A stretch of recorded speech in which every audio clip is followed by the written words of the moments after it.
منظور پشتین وہ انسان ہے جو نہ تو ملک میں اکنامک ڈیولپمنٹ کی بات کرتا ہے اور نہ ہی بجلی پانی روزگار اور جابز وغیرہ دلوانے کی، لیکن پھر بھی لوگ اس کی بات سنتے ہیں اور اس کی ایک کال پر لوگوں کا جمع غفیر اکٹھا ہو جاتا ہے۔ ویسے تو خیبر پختونخوا سے تعلق رکھنے والا یہ ایک عام سا پشتون ہے، لیکن آہستہ آہستہ اس کے چاہنے والے بڑھتے جا رہے ہیں اور پورے پاکستان سے بہت سے لوگ اس کو پسند کرتے ہیں۔ یہ جہاں بھی جاتا ہے ہزاروں کی تعداد میں لوگ اس کا ویلکم کرنے آ جاتے ہیں۔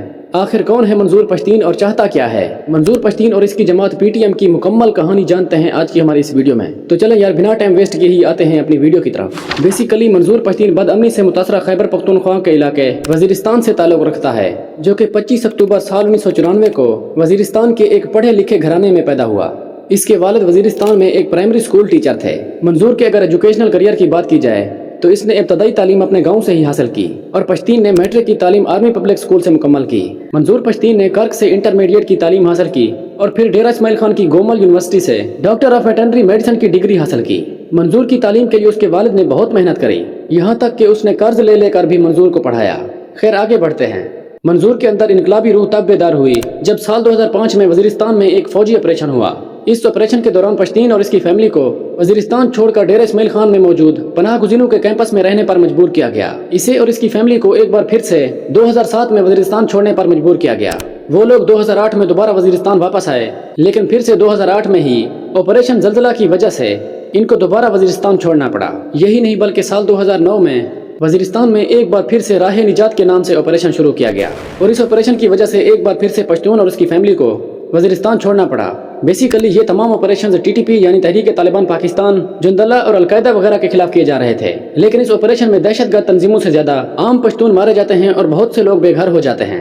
ان سب سے تنگ آ کر ہی منظور پشتین نے مئی 2014 میں محسود تحفظ موومنٹ کے نام سے ایک تحریک کا آغاز کیا اور اس تحریک کا آغاز ڈیرہ اسماعیل خان سے ہوا تھا۔ بیسیکلی محسود پشتونوں کا ایک قبیلہ ہے اور محسود تحفظ موومنٹ پشتونوں کے اس قبیلے کی تحفظ کے لیے بنائی گئی تھی۔ اس تحریک کا مقصد وزیرستان اور اس کے آس پاس کے علاقوں میں بچھائے گئے لینڈ مائنز اٹھوانا، مسنگ پرسنز کی ریکوری اور بے گناہ لوگوں کا آپریشن میں قتل رکوانا۔ اگلے چند سالوں تک اس تحریک میں اتنا جان نہیں تھی کہ وہ بڑے بڑے ایوان ہلا دیتی، لیکن سال 2018 میں کچھ ایسا ہوا جس نے منظور پشتین کی اس تحریک کو مقبول بنا دیا۔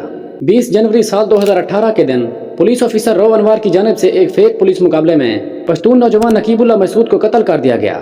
نقیب اللہ محسود بے گناہ قتل ہوا، اس لیے اس کو انصاف دلانے اور پولیس آفیسر رو انوار کو اس کے کیے کی سزا دلوانے کے لیے محسود تحفظ موومنٹ تحریک نے 26 جنوری 2018 کو ڈیرہ اسماعیل خان سے ایک پروٹیسٹ کا آغاز کیا جو کہ صرف 20 لوگوں پر مشتمل تھا۔ بعد میں بہت سے لوگوں نے اس پروٹیسٹ کو جوائن کیا اور 28 جنوری 2018 کو یہ پروٹیسٹ پشاور پہنچا۔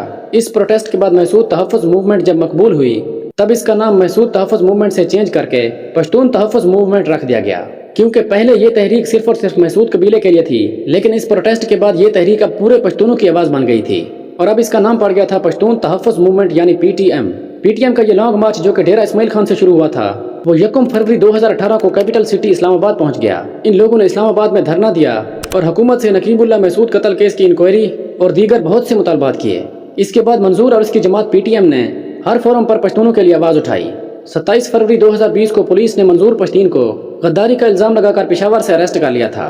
منظور پشتین جب اریسٹ ہوا تو سب سے پہلی مذمت افغان صدر اشرف غنی نے کی اور اس کی رہائی کا بھی مطالبہ کیا۔ منظور پشتین کی رہائی کے لیے اس کے چاہنے والوں نے بہت سے پروٹیسٹ کیے اور انہی پروٹیسٹ کے دوران محسن داوڑ کو بھی گرفتار کر لیا گیا تھا۔ 1 مہینہ جیل میں رکھنے کے بعد منظور پشتین کو 25 فروری کو رہا کر دیا گیا اور اس کی رہائی پر ہزاروں پی ٹی ایم کارکن اس کا ویلکم کرنے کے لیے آئے۔ 28 مارچ 2021 کو ایک بار پھر سے محسن داوڑ اور منظور پشتین کو گرفتار کر لیا گیا جب وہ لوگ شاید بنو میں جلسہ کرنے کے لیے جا رہے تھے۔ سی ایم کے پی کے اور منظور پشتین کے درمیان معاملات طے پا گئے اور ایک بار پھر سے منظور پشتین کو رہا کر دیا گیا۔ یہ سچ ہے کہ منظور پشتین اور اس کی جماعت پی ٹی ایم کو میڈیا کوریج نہیں دیتا، لیکن یہ دوسرے تمام سوشل میڈیا پلیٹ فارم کے ذریعے مزید مقبول ہوتی جا رہی ہے۔ اب اگر اس وقت کی بات کی جائے تو اس وقت بھی منظور پشتین اور اس کی جماعت پی ٹی ایم کافی سرگرم ہے اور کھلے عام بغاوت پر اتر آئے ہیں۔ مئی 2019 میں میجر جنرل آصف غفور نے ایک سٹیٹمنٹ دی تھی کہ منظور پشتین اور اس کی جماعت پی ٹی ایم کو انڈین ایجنسی را اور افغانستان سے مدد ملتی ہے اور یہ لوگ انہی کے کہنے پر یہ سب کر رہے ہیں۔ منظور پشتین نے اس وقت تو یہ سٹیٹمنٹ رد کر دی تھی، لیکن اب اس کے جلسوں میں سرعام افغانستان کے جھنڈے لہرائے جاتے ہیں اور کھلم کھلا پاکستان مرد آباد کے نعرے لگائے جاتے ہیں۔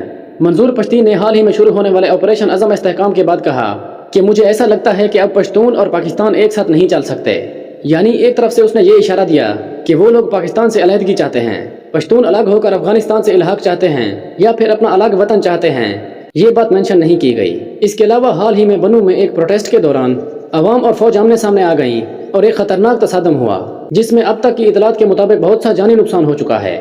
آنے والی 11 اکتوبر کو پشتونوں کا ایک جرگہ بیٹھے گا جس میں تمام پشتون اپنے مستقبل کا فیصلہ کریں گے، یعنی یہ جرگہ پشتونوں کے ایک آزاد وطن کی قرارداد بھی ثابت ہو سکتا ہے۔ جیسے پاکستان بننے سے پہلے 1940 میں قرارداد پیش کی گئی، اسی طرح یہ جرگہ بھی ایک قرارداد ثابت ہو سکتا ہے۔ آپ کو منظور پشتین اور اس کی جماعت پی ٹی ایم کا مستقبل کیسا لگتا ہے؟